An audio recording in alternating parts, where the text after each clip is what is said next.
Morning.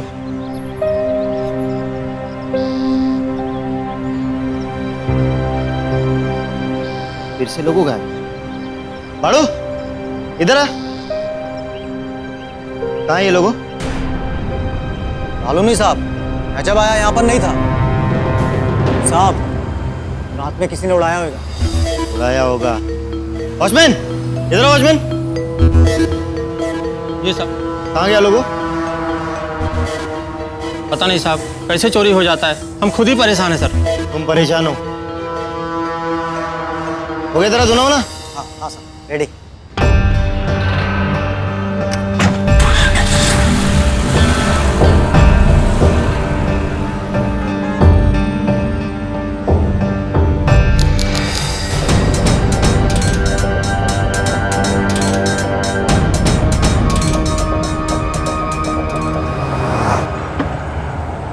अरे लालजी भाई, ये क्या हमेशा की तरह वही लोगों चोरी हो गया? ये हर महीने 5-7 हज़ार का झटका मैं नहीं झेल सकता। डोंट वरी सर, मैं आपको सस्ते में अच्छा लोगो चोर बाजार से मंगा दूंगा आज। मुंबई यानी कि माया नगरी, भारत की आर्थिक राजधानी, पैसों के मामले में अव्वल नंबर। और जहां होता है पैसा वहां होता है लालच। NCRB यानी नेशनल क्राइम रिकॉर्ड्स ब्यूरो की लेटेस्ट रिपोर्ट यह कहती है कि पिछले कुछ सालों में पेटी क्राइम्स यानी छोटी मोटी चोरियों की वजह से लगभग 180 करोड़ का नुकसान हुआ। इतना पैसा जो एक साल तक कई गांवों में पानी या बिजली पहुंचाने के काम आ सकता है। छोटी चोरियां जैसे राह चलते किसी की चेन स्नैच कर ली जाती, ये भी नहीं सोचते कि इससे किसी की गर्दन भी कट सकती थी। बसों में, ट्रेनों में लोगों का वॉलेट चुराया जाता है, ये ना जानते हुए कि उसके लिए वो पैसे एक माँ की दवाई या बच्चे की स्कूल फीस थी। चलती कार या ऑटो से फोन चुरा लिया जाता है, बैग चुरा ली जाती है जिसमें सिर्फ पैसे नहीं बल्कि आमदनी के लिए जरूरी कागजात थे। एक आम इंसान की शनाख्त जैसे कि पैन कार्ड या पासपोर्ट था।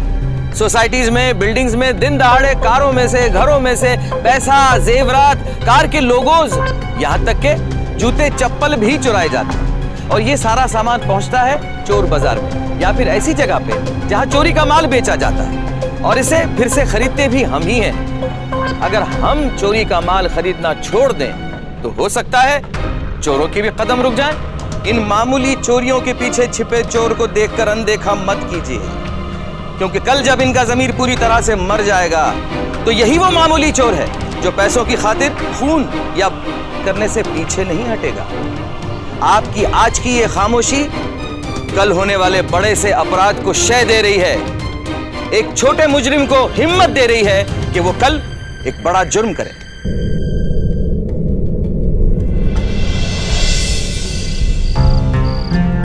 ये ले 10 की चाल। अरे ले, मेरी भी 10 की ले। एक और 10 की चाल। चल ये तो 10 की। क्या रे फंडर लोग, कौन जीत रहा है?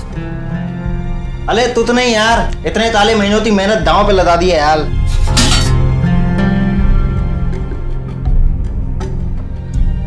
अबे एक फ्रिज का अरेंज करो रे, ये साला हंडी का पानी पी पी के ना पक गेला है मैं। अरे फ्लीजी तू फूलाता फूला बाल ही खोल देते हैं, तोनता अपने बाप से पैसे डाले। गब्बस रे। उतर, तू पत्ते देता। अरे एक और दांव तो खेल। नहीं, माल ततम खेल ततम। अरे पैसा नहीं है तो बोलना। ये देख, आज भाई के बाद बहुत माल है। वो तेरी तो ये कहां से उड़ा है? 107 वाले अंकल है ना, उसकी गाड़ी में पड़े थे। अबे तू येरा हो गया था? कितनी बार कहा है छोटा माल उड़ाओ, ऐसी कोई चोरी नहीं करनी चाहिए जहां पुलिस उलिस का लफड़ा हो। वो 207 वाले अंकल अपनी गाड़ी ज्यादा नहीं चलाते। कल सुबह चुपचाप जाकर वापस रख देना, समझा? बड़ा हाथ मारने के चक्कर में रोज के बंदोबस्त को क्यों लात मार रहा है? तोतले समझा ना इसे। देख, तंतल बिल्कुल तय डाला है, कल दाते वापस लगते हैं ना, समझे?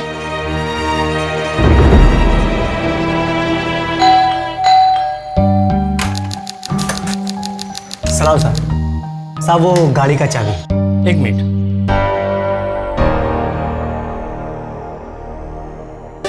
अच्छा सुन जी साहब। गाड़ी धोने से पहले काम कर, गाड़ी के अंदर व्हाइट लिफाफा है, वो मुझे दे के जा। ठीक है साहब।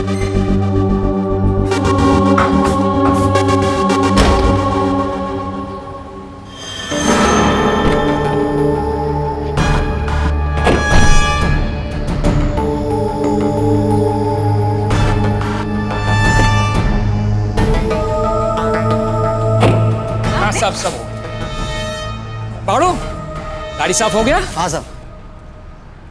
ताई कैसी हो? बहुत बढ़िया। तुम तो आज पुणे जाने वाली थी ना अपने मम्मी पापा के पास? हाँ जाने वाली थी, पर अभी कार्तिक आने वाला है ना तो नहीं जा रही हूँ। अच्छा तुम दोनों शादी कब कर रहे हो? बस अभी 2 महीने बाद की तारीख निकली है। अच्छा मानसी बेटे 2 दिन के लिए बाहर जा रहे हैं, घर का ध्यान रखना। हाँ जी बाय।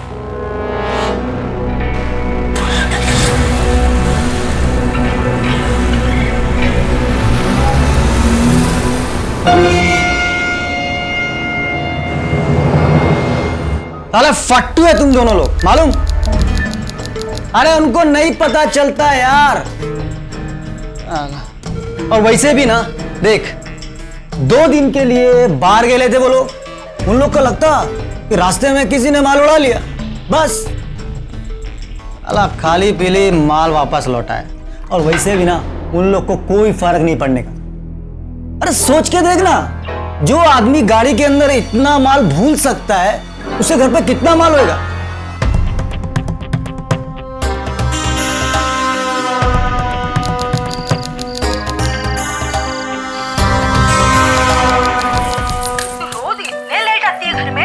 अब खाएगी कब, सोएगी कब? अरे आई यहाँ मुंबई में ऐसा ही है, मैं क्या करूँ?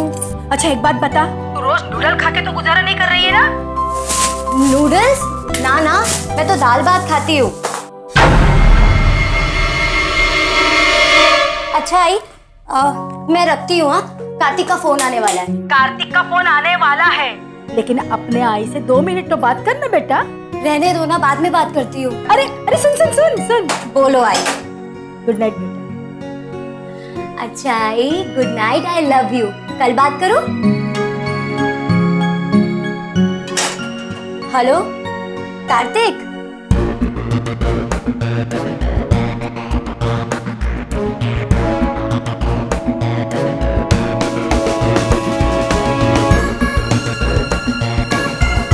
वो सब तो ठीक है, पर तुम एक बात बताओ, तुम आ कब रहे हो? तुम यहाँ आने वाले थे इसलिए मैं वीकेंड पे पूना नहीं आई। आई मुझे कितना डांट रही थी पता है? सब तुम्हारी वजह से। अच्छा चलो, मुझे बहुत नींद आ रही है, कल बात करेंगे कार्तिक।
ये भी 10 साल पहले बाड़ू की तरह छोटी मोटी चोरियां किया करता था। ऐसे लोग हमेशा ये भूल जाते हैं कि इंसान लालच को नहीं, लालच इंसान को कंट्रोल करता है। बस एक बार नियत बिगड़ गई तो छोटे और बड़े अपराध का फर्क दिखाई नहीं देता। चोरी के इरादे से आया हुआ प्रभाकर एक बहुत ही शर्मनाक जुर्म को अंजाम देने वाला था।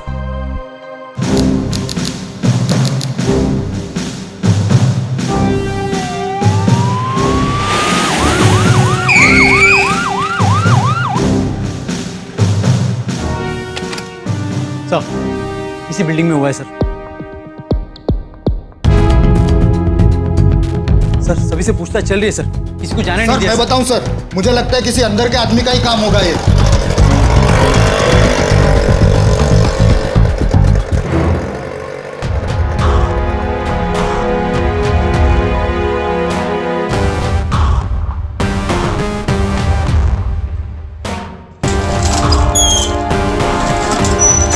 सर हम 2 दिन के लिए बाहर गए थे, जैसे ही घर वापस आए घर का काफी सामान चोरी हो चुका था।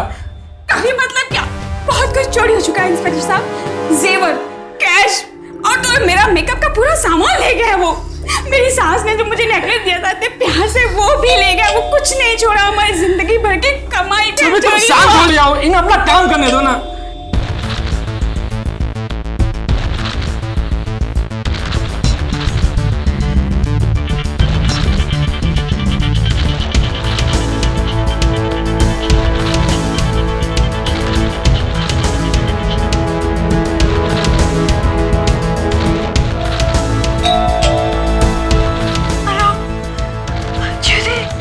हेलो, कुठे आहेस तू? कब से मैं तुझे फोन कर रही हूँ।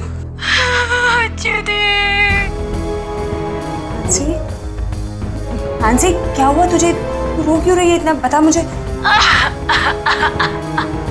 बता तो सही मुझे।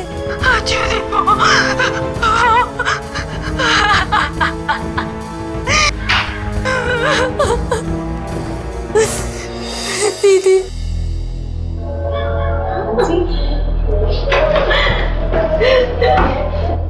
क्या हालत बना रखी तूने अपनी? क्या हुआ है तुझे? क्या हुआ तुझे? बता मुझे। क्यों इतना रो रही है? क्या हुआ? बता मुझे। हाँ जी बोल। जिस प्रभाकर को एक मामूली चोर समझती थी, जो सिर्फ पैसे और सामान चुराता था, आज उस प्रभाकर ने इंसानियत को शर्मसार कर दिया। सिर्फ एक औरत के खिलाफ नहीं तो संपूर्ण समाज के खिलाफ एक घिनौना अपराध है।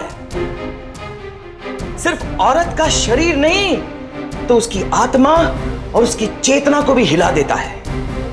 आप अगर मानसी की जगह होते तो क्या करते? मानसी ने क्या करना चाहिए?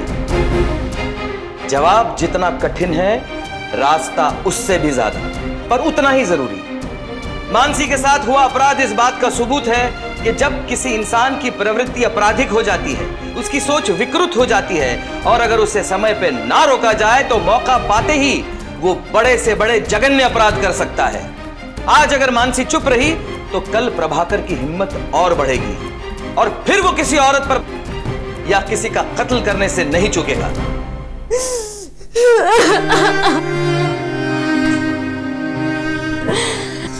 हे देवा, शांत हो जा मानसी। मेरे साथ इतना कुछ हो गया और तूने 2 दिन तक किसी को कुछ भी नहीं बताया। मुझे कॉल तो कर देती तू, क्यों नहीं बताया मानसी? मैं डर गई थी दीदी, मैं बहुत डर गई थी।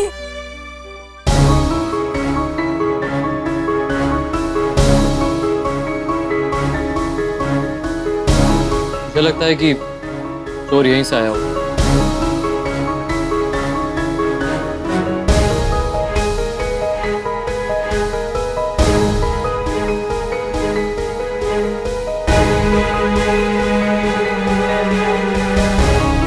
यहाँ इतनी बड़ी चोरी हुई, हो सकता है कि आस पड़ोस वालों ने कुछ देखा है, सुना हो। लेकिन मानसी, हमें पुलिस में रिपोर्ट लिखवानी चाहिए। इनफैक्ट हमें 2 दिन पहले रिपोर्ट कर देनी चाहिए थी। दीदी, 2 महीने में मेरी शादी है कार्तिक से। क्या कहूंगी मैं कार्तिक से? कैसे उसके सामने? लेकिन अगर रिपोर्ट नहीं लिखवाई तो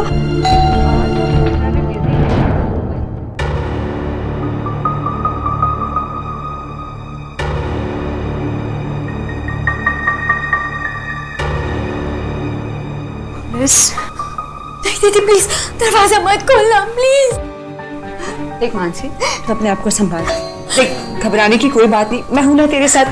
तू अंदर जाके मुंह धो ले, मैं पुलिस को संभालती हूँ। जा जल्दी।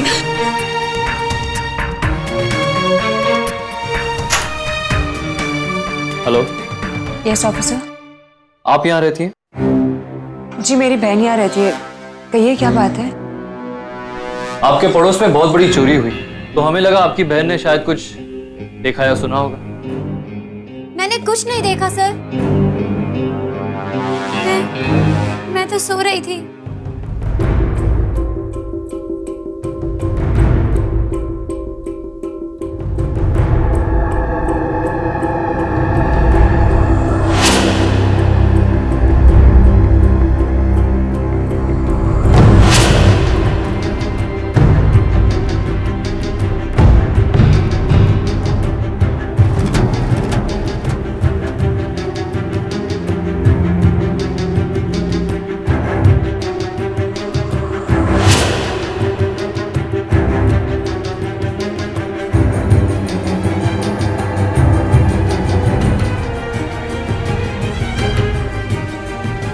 Are you sure?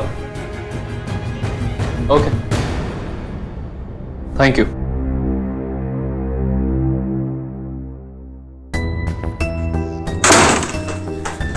अब क्या करेंगे दीदी? मानसी देख, मुझे लगता है हमें आई पापा को सब कुछ बता देना चाहिए। मैं समझती हूँ तुझ पर क्या बीत रही है, लेकिन इस वक्त सिर्फ बाबा ही है जो हमारी मदद कर सकते हैं। पापा नहीं, पापा को कुछ नहीं बता सकते। पापा को कैसे बताएंगे? पर क्या बीतेगी?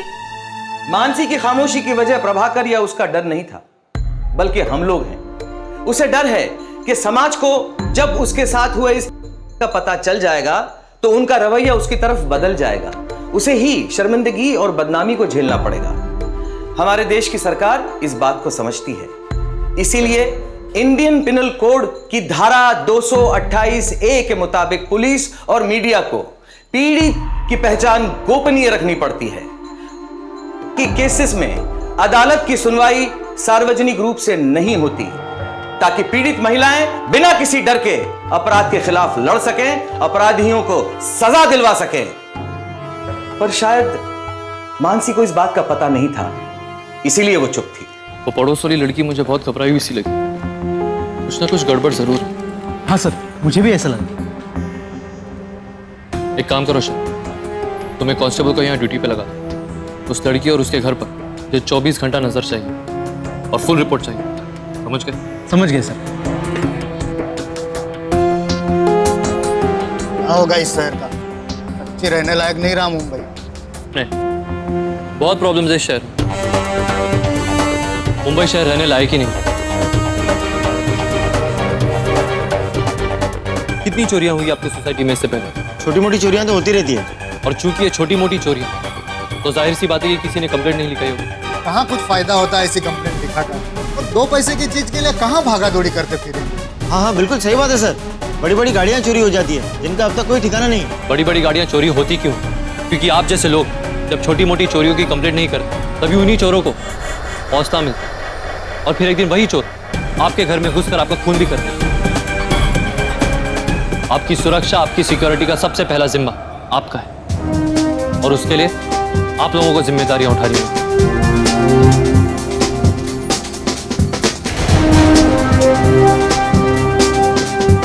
मुंबई में कई लाख सोसाइटीज हैं और इनमें काम करने वाले कई लाख लोग। जब आप घर से निकलते हैं तब आप वॉचमैन, धोबी या गाड़ी धोने वाले से मिलते हैं जो आपके लिए काम करते हैं। इनमें से कितनों के नाम और पते आपको मालूम है? शायद एक भी नहीं। और अगर ऐसा है तो आप सुरक्षित नहीं हैं। आपको यह जानकर हैरानी होगी कि इनमें से कईयों के पास अपनी शनाख्त के लिए कोई कागजात नहीं है। कुछ तो अपने मुल्क के नहीं हैं, जो गैर कानूनी तौर पर यहां पर काम कर रहे हैं। अगर इनमें से किसी ने आपके घर में घुसकर चोरी की तो आप इन्हें ढूंढेंगे कहां? पुलिस वेरिफिकेशन के बगैर किसी को भी सोसाइटी में या अपने घर में नौकरी पर रखना मतलब मुसीबत को दावत देना है। पुलिस वेरिफिकेशन से आपको यह पता चलता है कि जिसे आप काम पर रख रहे हैं उसका कोई पिछला पुलिस रिकॉर्ड तो नहीं, बहुत आसान होता है पुलिस को या सरकार को दोष देना। दरअसल हमारी सुरक्षा उनसे ज्यादा हमारे हाथों में है।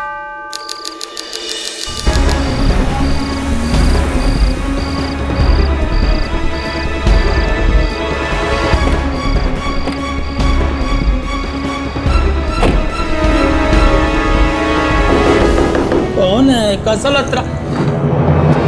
सब गलती हो गई, अभी आग लगी सब। अभी आंख लगी, अगली बार से बैठा हुआ भी दिखा ना, सीधा अंदर कर दो। चल जा रहा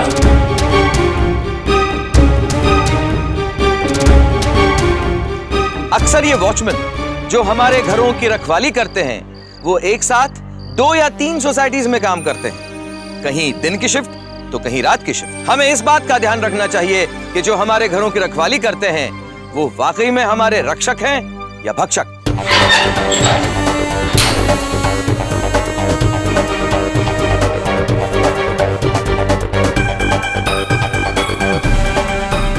हो ना हो, मुझे लगता है कि चोर यहीं से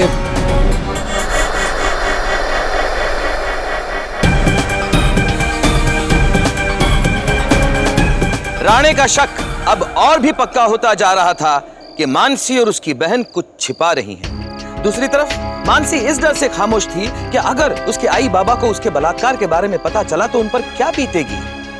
मानसी इस केस की सबसे बड़ी कड़ी थी क्योंकि वही चश्मदीद गवाह थी। उसने प्रभाकर को देखा था। प्रभाकर और उसकी सजा के बीच सिर्फ मानसी की चुप्पी थी। कुछ तो बोलो, चुप क्यों?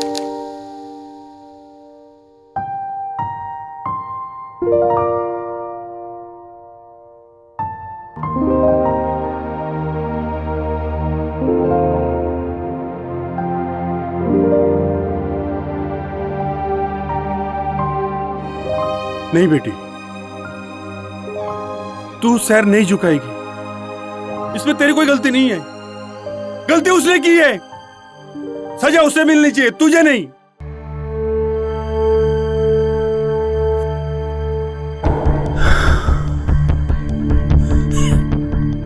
कितने दिन हुए? 3 दिन। मानसी बेटा, तूने किसी को बताया तो नहीं ना? हम कल ही पुणे चले जाएंगे, किसी को कुछ भी नहीं पता चलेगा। मुझे पुण्याला निघून जाऊ यहाँ पर। चल आपण जाऊया पुण्याला। क्या बकवास कर रहे हो तुम? पुणे चल कशासाठी? मानसी ने जब गलती की ही नहीं तो यहाँ से भागे क्यों? ताकि वो हरामी किसी और लड़की की जिंदगी बर्बाद करके यहाँ हुआ घूमते रहे। लेकिन बाबा वो नहीं बेटी, अब तू नहीं रोएगी। अब रोने की बारी उसकी है। उसे हम पकड़ेंगे, सजा दिलवाएंगे। तेरे बाबा तेरे साथ है ना? तू फिक्र मत कर, तू बस उसके खिलाफ कंप्लेन कर। तू कंप्लेन लिखवा। अगर तूने कंप्लेन नहीं किया बेटे तो वो हरामी फिर से किसी और बच्ची के साथ। बाबा बेटे, तुझे अपने बाबा पे भरोसा है ना? तो मैं जैसा कहता हूं वैसा कर।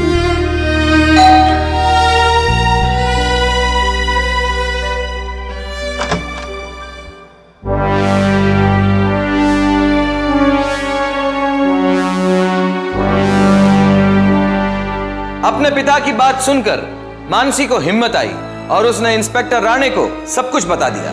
उसने मेरे साथ जबरदस्ती की और उसके बाद जब उसे लगा मैं उसके लिए खतरा बन सकती हूँ तो उसने मुझे मारने की कोशिश की।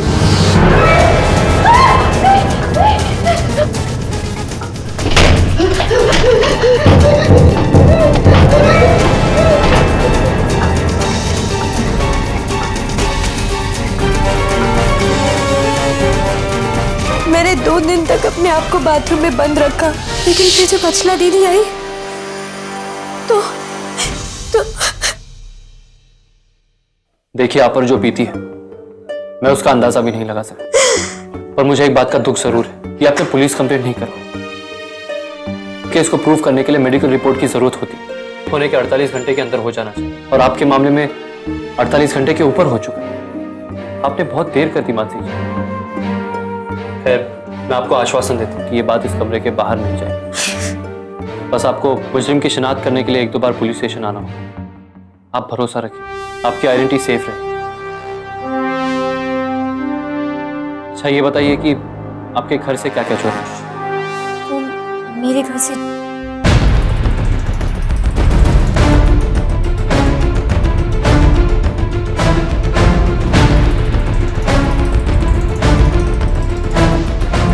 मेरा एक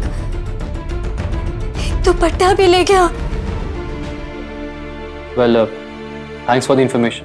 मैं आपको विश्वास दिलाता हूँ कि हम मुजरिम को जल्द से जल्द पकड़ने की कोशिश करेंगे।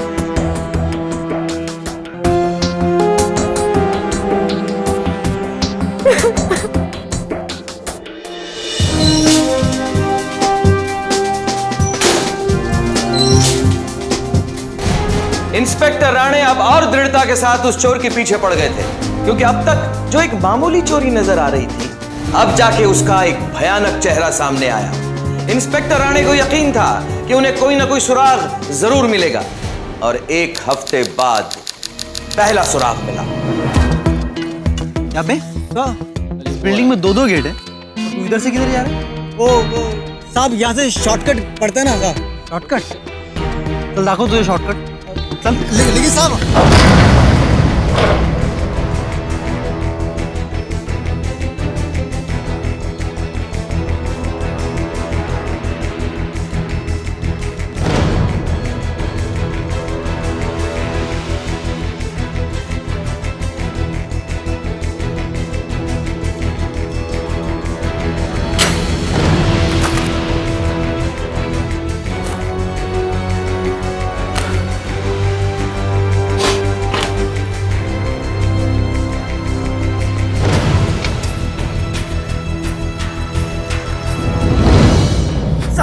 आई शपथ, मी एवढा कमवतो तरी हे सगळं सामान माझ्या घरात नाही. तू कुठून आणलंस? बोल, कहां से लाया? बोल. अरे गाड़ी होता ना तुम लोग? पगार कितना मिलता है? 4-5 हजार साहब टोटल। ये टीवी कितने का मालूम? वो टीवी बोल। 5,000 की पगार में 25,000 का टीवी खरीदेगा तू? नहीं साहब, नहीं। कहां से लाया? बोल कहां से लाया?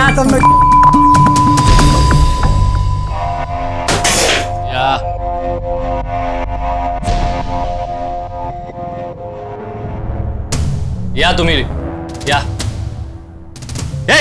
रुक। शेला, उनके सामान में क्या चेक करो और पूरे घर की तलाशी लो। जी सर। साहब साहब साहब हमको माफ कर दो साहब। साहब प्लीज साहब, हम लोग छोटे बड़े चोरी बोलता है। साहब प्लीज साहब साहब प्लीज साहब हमको माफ कर दो साहब। साहब ये तो क्या मिला? ये हट। वो मेरे घर से मेरा एक दुपट्टा भी ले गया।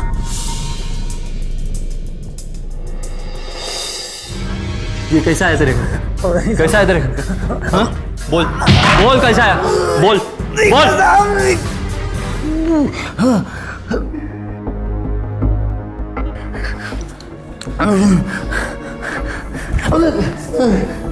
ले तीनों।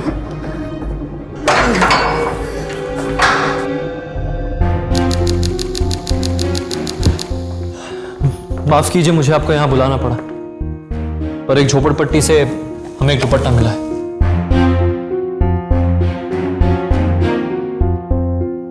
ये दुपट्टा आपका है?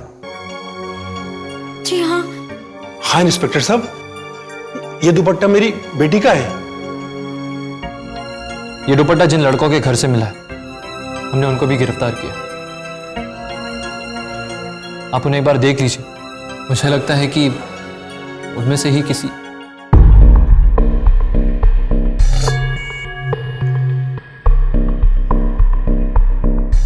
चलिए।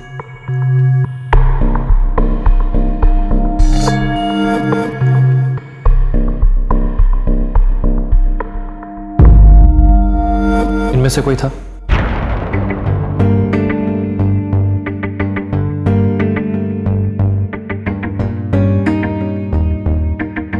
देखिए, आप फिक्र मत कीजिए, हम आपके साथ हैं। आप बस इन्हें देखकर ये बताइए कि इनमें से कोई था या नहीं।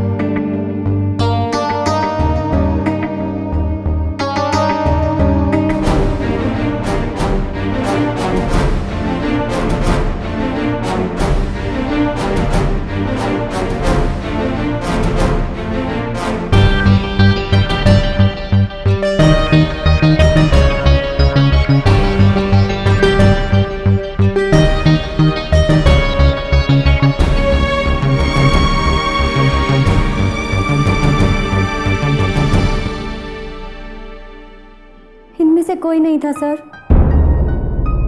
What? Are you sure? Yes sir, I am sure. इनमें से कोई नहीं था। आत्मा देखिए उनसे। चले, चल।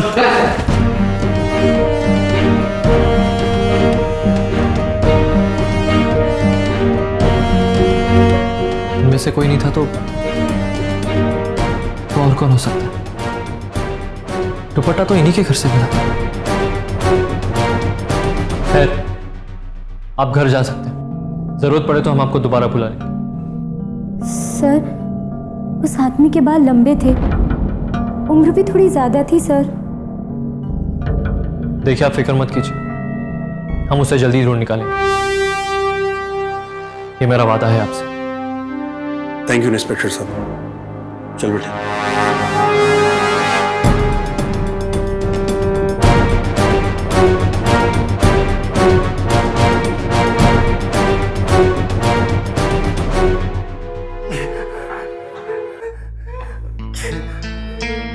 देख, मैं एक लास्ट बार तेरे को पूछ रहा हूं, तुम्हारी होली में और कौन कौन रहता है? अपन तीन ही लोग रहता है साहब। 3 लोग। और किसका किसका आना जाना? और ताब मेले मामा है ताब, वो तभी तभी आते जाते लेते हैं ताब। क्या नाम है उसका? पलवातल तलमा। ठीक से बोल। पलवातल तलमा। कहाँ रहता है वो? बाजू वाली धोपल बस्ती में साहब, वो क्रांति नगर वाली धोपल बस्ती में। क्रांति नगर? हाँ। प्रभाकर शर्मा? हाँ। सर, ये नाम कुछ सुना सुना सा लग रहा है सर। एक सेकंड सर, मैं अभी आया। और क्या क्या जानता तू? बोल जल्दी।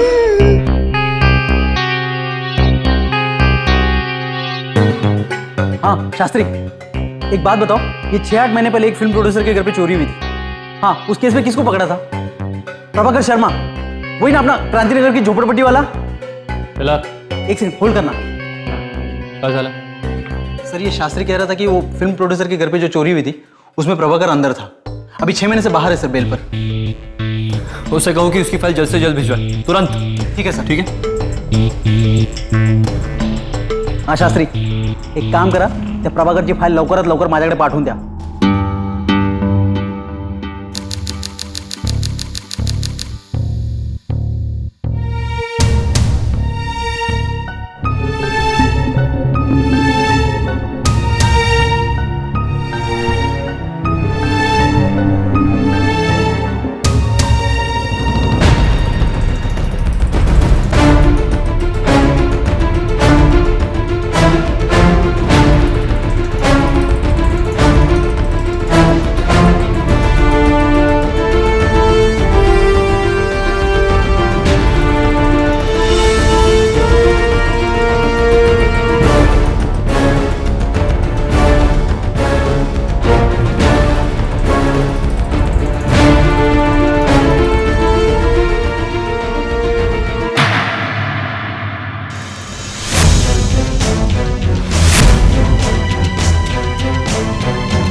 पापा, यही है वो आदमी।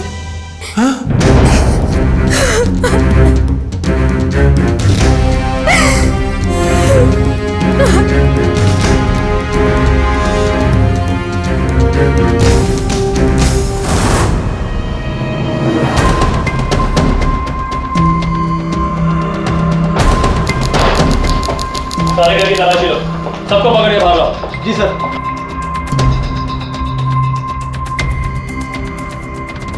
क्या हो रहा है यहाँ? क्या कर रहे हैं आप लोग मेरे घर में? कौन चाहिए साहब आपको? प्रभाकर कहाँ है? वो तो आज सुबह ही चला गया और बोल रहा था कि कल्याण जा रहा हूँ। क्या है ना? हाथ नहीं लगा। कहाँ ले जा रहे? मुझे छोड़िए ना। कहाँ ले जा रहे? छोड़िए मुझे। साहब माफ कर दीजिए ना साहब। बेल पर बाहर है ना वो? अभी कुछ दिन पहले कहाँ चोरी किया तुझे बताया होगा। वो कहाँ है वो? कितनी बार समझाया उसे ये सब छोड़ दे, लेकिन मेहनत करना तो सीखा ही नहीं उसने। पहले तो छोटी मोटी चोरियां करता था, कभी 500 कभी 1000 रुपए की, लेकिन मन में लालच बढ़ता ही गया और लोगों के घर में घुस के चोरी करने लगा। उसने इतना बड़ा गुनाह किया है ना, उसे फांसी पे चढ़ा देना था, फांसी पे।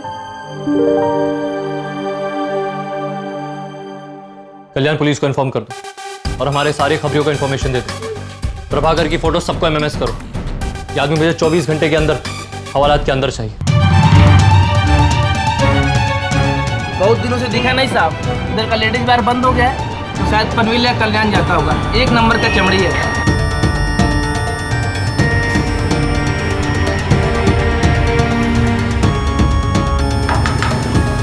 याला बघितला काय? चोर आहे साला, सकाळी स्टेशनवर बघितला याला। आता बघितला तर सांग मला। हो साहेब।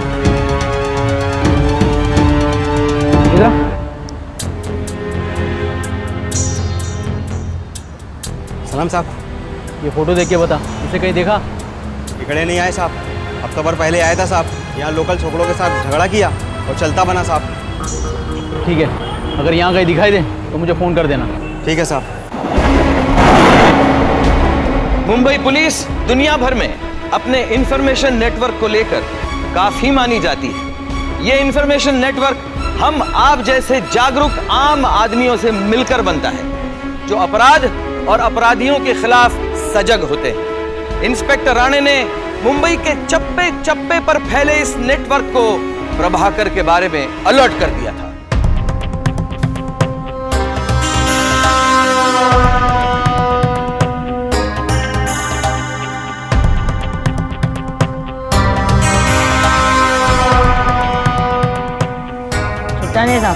टिप है तेरी। हेलो सलाम साहब, रघु बोल रहा है। हाँ साहब, अभी प्रभाकर इधर आया था, विजय पार्ला स्टेशन के अंदर गया। हेलो हेलो, हाँ हाँ हाँ, अरे हो जाएगा काम तुम्हारा। एक पैकेट सिगरेट देना तो।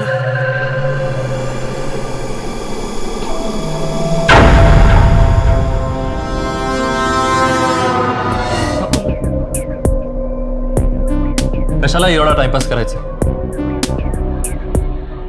एक काम कर, इसको बोरीवली नॅशनल पार्क लेके जा और ठोक दे। FIR भी मत लिखना, पुढे मी बघतो काय करायचं।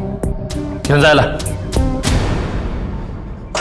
ओ साहब, ऐसा मत करो साहब, ऐसा मत करो। क्यों रे, बाल की दुकान फट गई तेरी? तो तूने फटी ना? चल अब ठोकता हूं तेरे को। मैं बताता हूँ, सब कुछ बताता हूँ, एक एक बात बताता हूँ। मेरे को जान से मत मारो साहब, मेरे को जान से मत मारो। मानसी और उसके परिवार की हिम्मत की वजह से प्रभाकर को तो सजा मिल गई। कोर्ट ने उसे 10 साल की सजा सुनाई, मगर प्रभाकर जैसे मुजरिम आज भी मुंबई में खुलेआम घूम रहे हैं। NCRB के रिपोर्ट्स के मुताबिक 2012 के जनवरी से लेकर 2012 के अगस्त तक छोटी चोरियों के कुल 15,650 केसेस दर्ज हो चुके हैं। इन चोरों को पकड़वाना, इन सबको रोकना हमारी जिम्मेदारी है। आपके गले से चेन खींचने वाला एक मामूली चोर रेप भी कर सकता है। आपका बटुआ चुराने वाला एक मुजरिम पैसों की लालच में आपका कत्ल भी कर सकता है। अगर अपराध के पेड़ को काटना है तो उसके बीज को ही खत्म करना होगा। तो आइए हम सब मिलकर शपथ लें कि अपने अंदर के लालच से कहेंगे आता बस। इन पैसों के भूखे लालचियों से कहेंगे आता बस। देखिए, बात 50, 500 या 5000 की नहीं है, बात मुंबई के आने वाले कल की है। आमची मुंबई आणि मी मुंबईकर, मुंबईकर जागृत तो मुंबई सुरक्षित। अगली बार फिर मिलेंगे इस माया नगरी में लालच के शिकार एक और अपराधी की सच्ची घटना को लेकर। तब तक सावधान इंडिया, मुंबई फाइट्स बैक।